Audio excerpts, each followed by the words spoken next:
money guy, and the guy's got you at 14%, and now you got $38, $50 a day interest, that's going to eat your cost too. I'm sorry, hard money guy? What do you mean by that? Oh, we'll cover the difference between hard money and private money in terms of where you could get your sources for money, right? There's a difference between hard and private money. So we'll talk about that. But going back to the cabinets, does that answer your question? I think so. So it's just best to get the highest quality for your budget? Is that what it is? Yeah, well, once you know that you're going to buy it for $100,000, let's just do an example. Okay. Let's say you buy the house for $100,000, okay? You know your exit is going to be at least, I try to look for at least a $100,000 swing, right? So let's say you're going to exit about $200,000, okay? So you know at the end, if you sell it with the real estate agent, you got 6% commission, right? So minus out your 6%. You know you're going to have closing costs, which is going to be about the average 2%. So that 6 plus 2 is 8. And in this particular market, most buyers are looking for help, right? Most buyers look for some sort of closing help. I want 3% help. I want 2% help, or something like that. So take that into the formula. So let's say you got the 6, then you got the 2, and let's say you give the buyer a 3% concession, right? So you take that and you minus that out. From the 200K? Right. So then now you know you bought it for 100. So you know you're going to put, let's just say after you do your rehab budget, you're going to put about, let's say, $35,000 to $40,000 in that property. Okay. So now you can look at your numbers. And then once you have your numbers, then you can decide if you're going to spend an extra $500 or $1,000 or you're going to go with the Home Depot cabinets. Okay. Okay? Okay. So but you got it, the main thing is to understand the numbers. Right. So it's a judgment call whether like your budget allows to go the extra mile for the cabinet. It's a judgment call, but also know your neighborhood. Walk around. There's going to be other properties for sale. Okay. There's other rehabs going on in the area. So walk around and go to other open houses. So once somebody does a rehab project, go there. Go to the open house. Look at it and see what they've done, because that's going to be your competition. Because the same buyer that's coming down the street, they're going to look at their house, they're going to look at yours, they're going to look at the other rehab projects. So you want to make sure your rehab is within line. Okay. Right? So take the time to go look at other people's projects and see what they're doing and what they're offering. If they're all doing all Home Depot cabinets, and it's like that kind of neighborhood, like a D- neighborhood, then you may want to stick with that. But maybe you may want to put in backsplash where they didn't do a backsplash, right? Maybe you want to add knobs where they didn't do knobs. So you want to add a little bit more value to the property, right? And then like.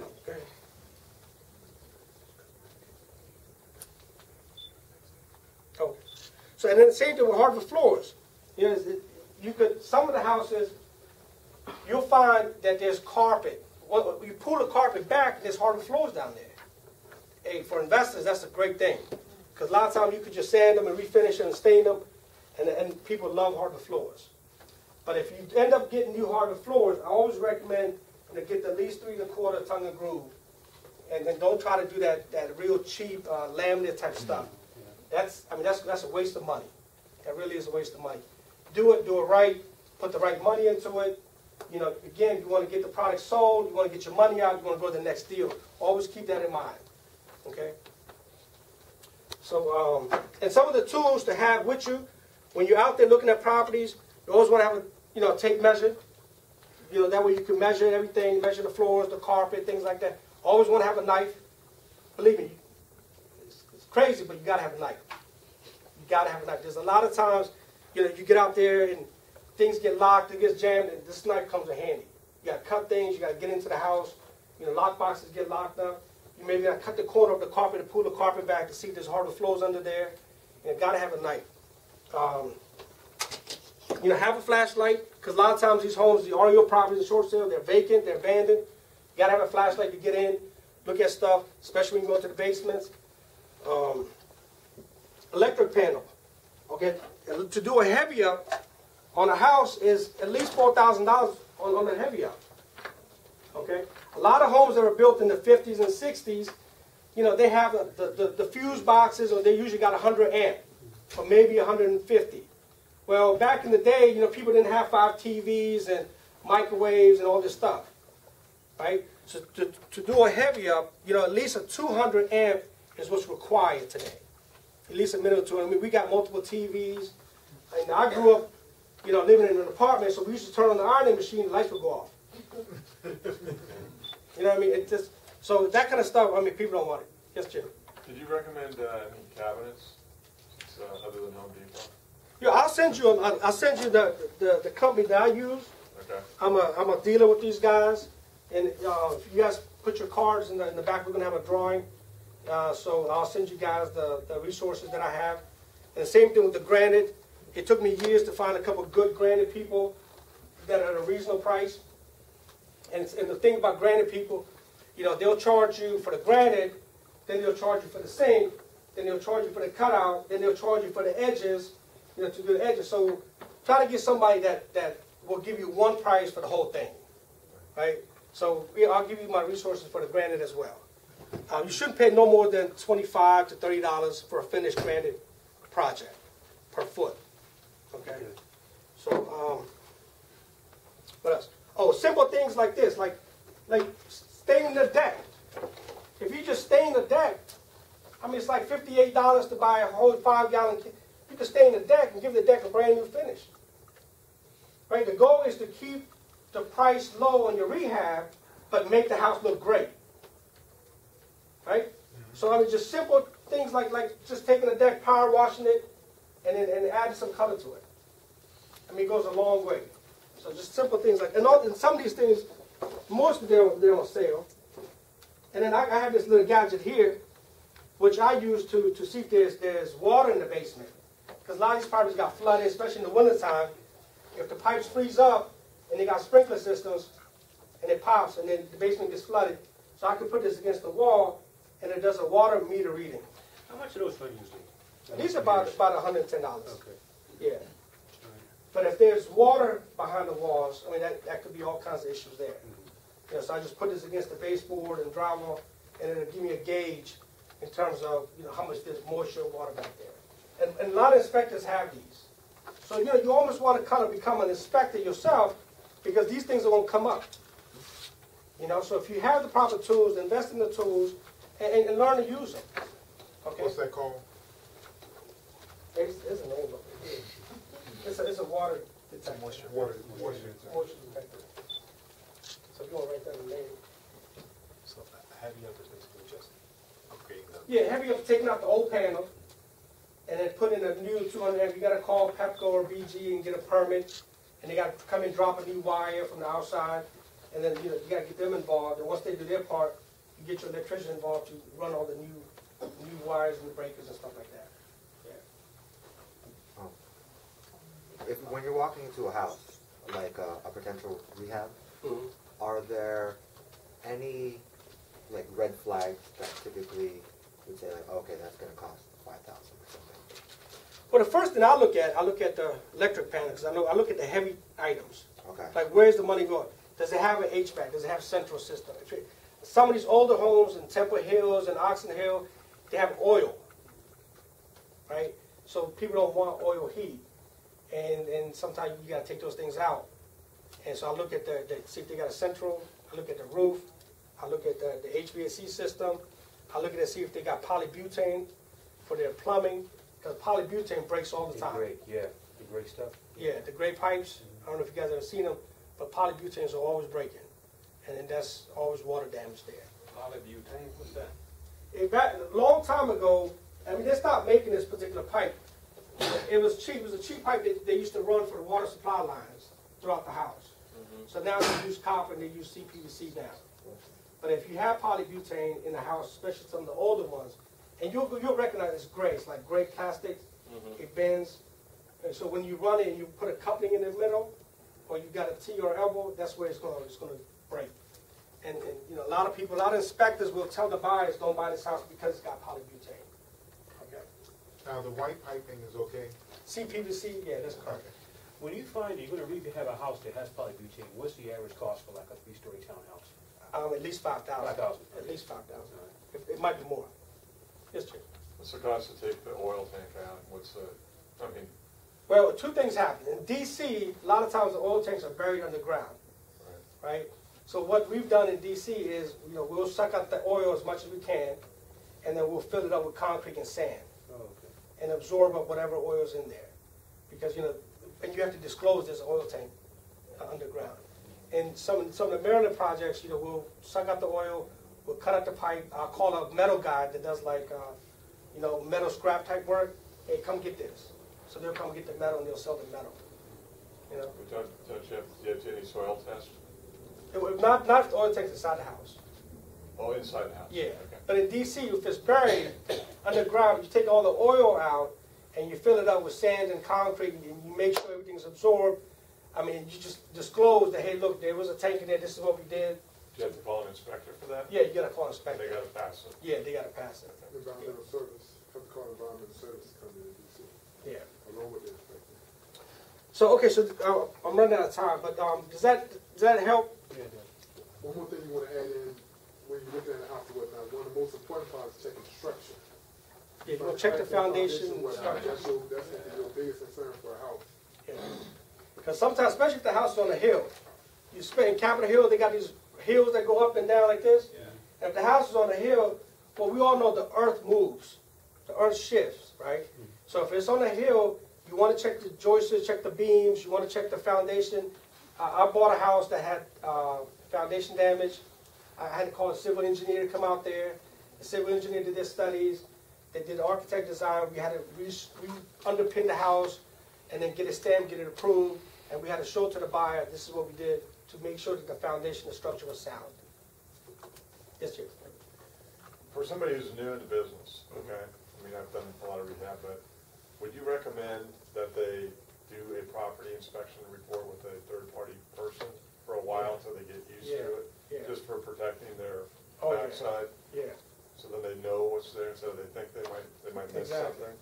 So Is that what- a good idea for? No, that's a something? great idea. That's so what Jim was saying. What would it cost? $350 $350. You get a written report with everything on the house? and pictures. Right. And pictures, you know, so especially if you guys don't know, you've never been out there doing any of this stuff. It's, you know, real estate, it costs money. Everything you do in real estate is going to cost you money, okay? But the last thing you want to do is buy a deal that's got so many problems that you just didn't see them. You know, get an inspector out there, you know, a good one, okay? The one thing about inspectors is that it's not regulated. It's not a regulated industry, so you don't have to be licensed. But I think now that the Maryland law is starting to change, where you have to be a general contractor in order for you to become an inspector. So that just changed recently. So there's a lot of guys out there say, "Oh, I can inspect your property." They don't know a thing. No, take that up to, you do have to be. Now you You got to be licensed. Yeah. You do have to be licensed to be an inspector. So, oh, and then little books like this. I picked this book up just to kind of show you guys. You know, there's a lot of these little books, $8, $9 at the stores. You know, read them, go through them. It gives you estimates, gives you ideas on how to price stuff. It gives you structure ideas, joists, beams, allows you to understand the lingo. When contractors are giving you stuff, you know, you want to know what it means when there's a joist. You know, I mean, what's a 2x6, 2x8, 2x12? Why are they using this stuff, right? I mean, there's all kinds of material, especially on the internet. Now you got all kinds of videos on YouTube. You know, watch the videos. There's so much free knowledge and free education out there. You don't have to pay for a lot of this stuff. That's the beautiful thing about the internet. Educate yourself. All right, so now we covered a lot of this stuff. So being an agent, okay, being an agent along with being an investor, so tying the two in together, right? So now let's say you find a property. And you wholesale it to David, okay? So David is a buyer that's going to turn around and fix it up and then resell it again.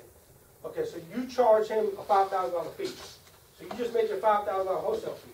And you tell David, say, hey, David, by the way, I'm also an investor agent. What are you going to do with this property? Are you going to rent it out and hold it? Or are you going to fix it up and sell it?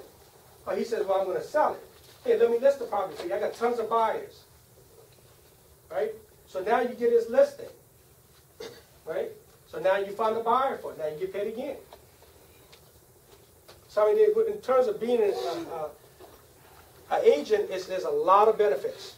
There's a lot of benefits, and it really doesn't cost that much. It really doesn't. That's it. You be the property manager, they start to hold it. Yeah. And think about this: if you go knock on somebody's door and you say, "Hey, I want to buy your house. I'm a wholesaler," they're gonna be like, "What? You're a what? You're a wholesaler." But if you knock on somebody's door and say, "I'm an agent," and you have errors in omission insurance, you have a license, you have ethics you got to follow by the National Association of Realtors, well, you have a lot more credibility. You know, they could sue you. They could report you. If you're a wholesaler, what can they do? Would you sell your property to a wholesaler that just comes in with some cards and they want to buy your property as a wholesaler? The first thing they're going to do, they're going to try to get the property as cheap as possible.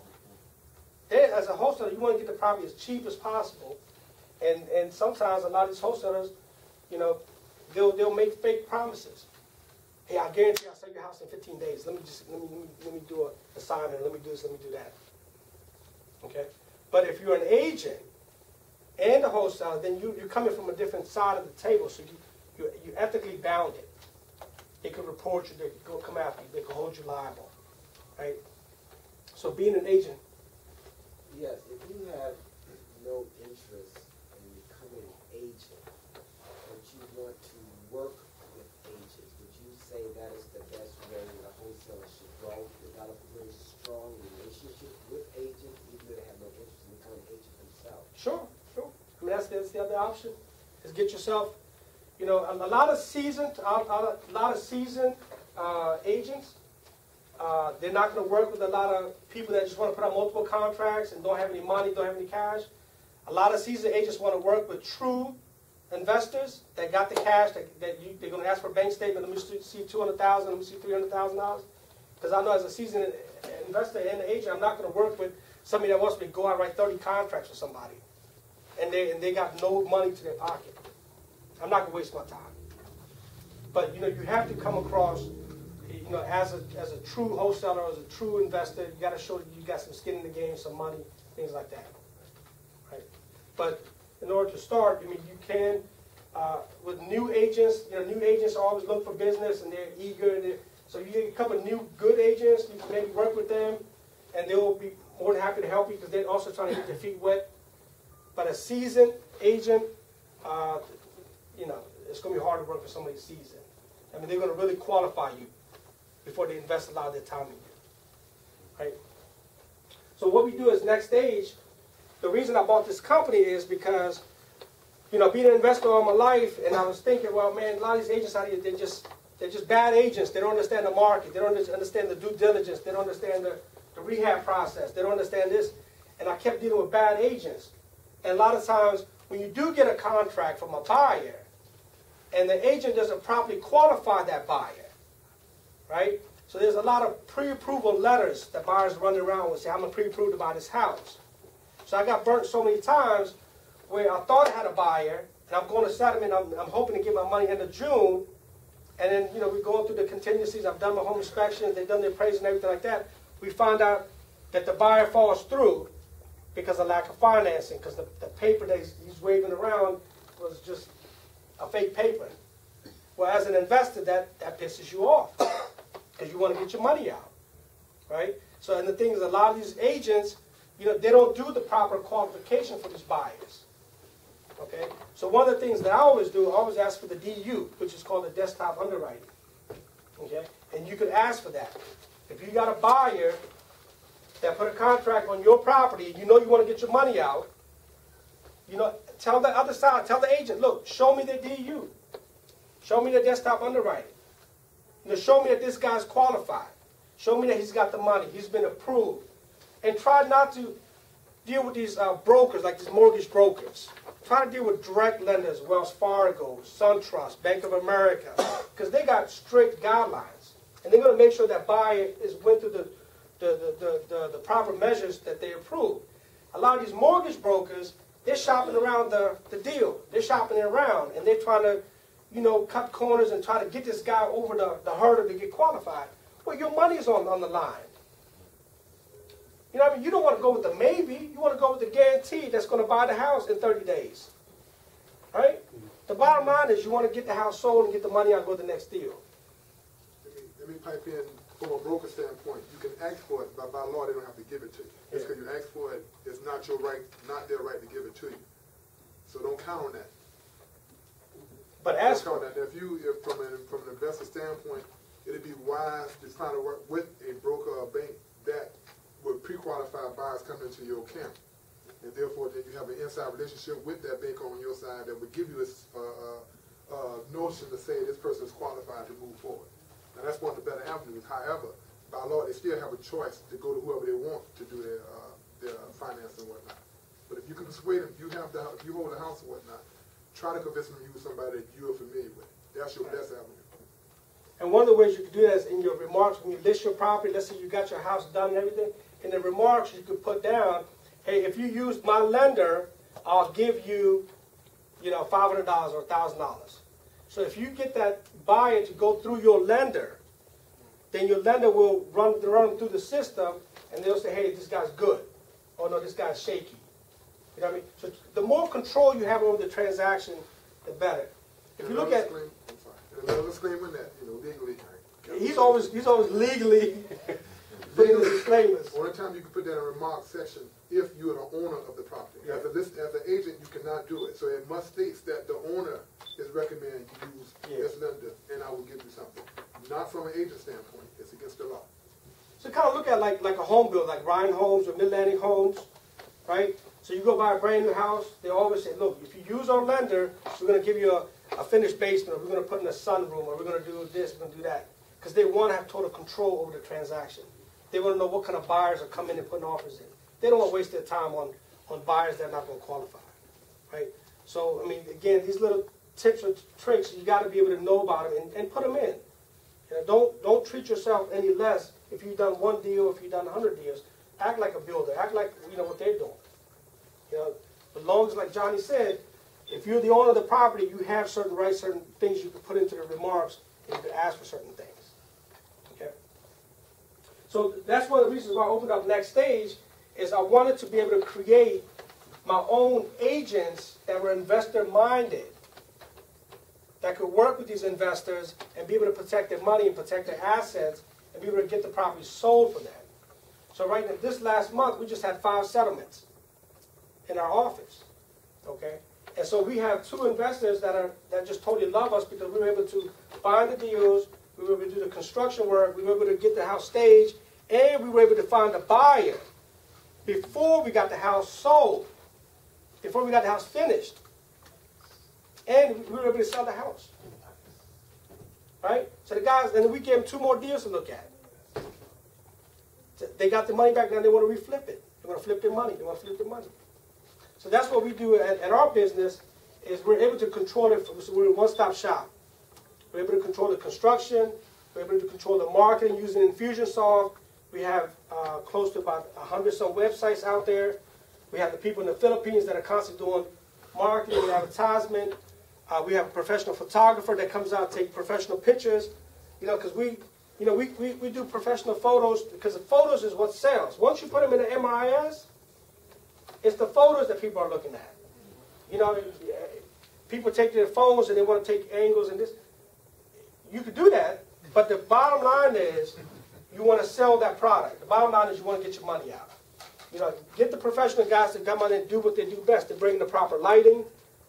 Okay, they know what time the sun comes, which side the sun comes from. The pictures are very important. Get things staged, spend an extra $1,000.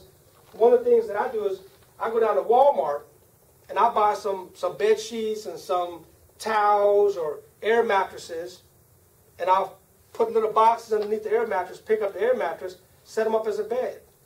Okay, air mattress costs you $55, right?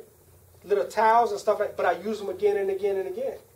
So I've probably got about $2,000 worth of pictures. I go to yard sales. If there's a yard sale, I'll pull over. I'll see if they got any pictures or little throw pillows or little chairs. I bought a grill for $10. Right? You do a deck, put up a grill, so what somebody steals it? But it's the visualization. It's what they see. Imagine doing a barbecue here. What I mean? It's little things like that. So these are things that I've learned over the years of making mistakes and learning, watching other people, going to other people's houses, see how they finish them, what kind of stuff they do. And I'm just sharing stuff with you that works. That really does work. And again, with real estate, you gotta invest money in it. Okay? All right, Johnny, you want to add anything in terms of the agent broker thing? No, I think you covered a lot of it.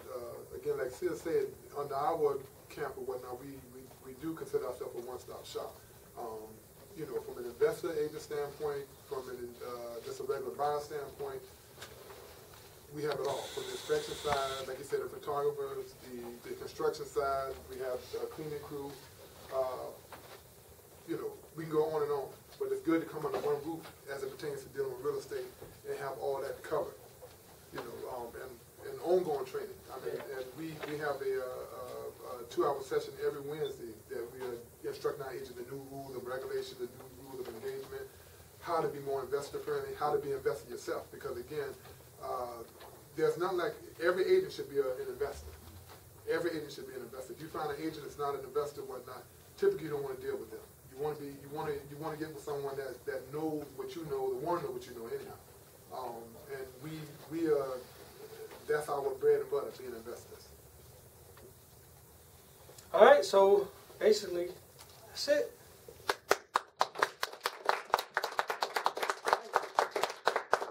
If you have any questions, you know, let us know until Tammy kicks us out. I think he has some dual What do you typically pay for the photographer? Or is that part of what you're going to give us the name of photographer? $350. And they'll do panoramic views. They'll do nice panoramic views. They always look well. And then I'll get them to do like a picture tour, like a virtual tour. And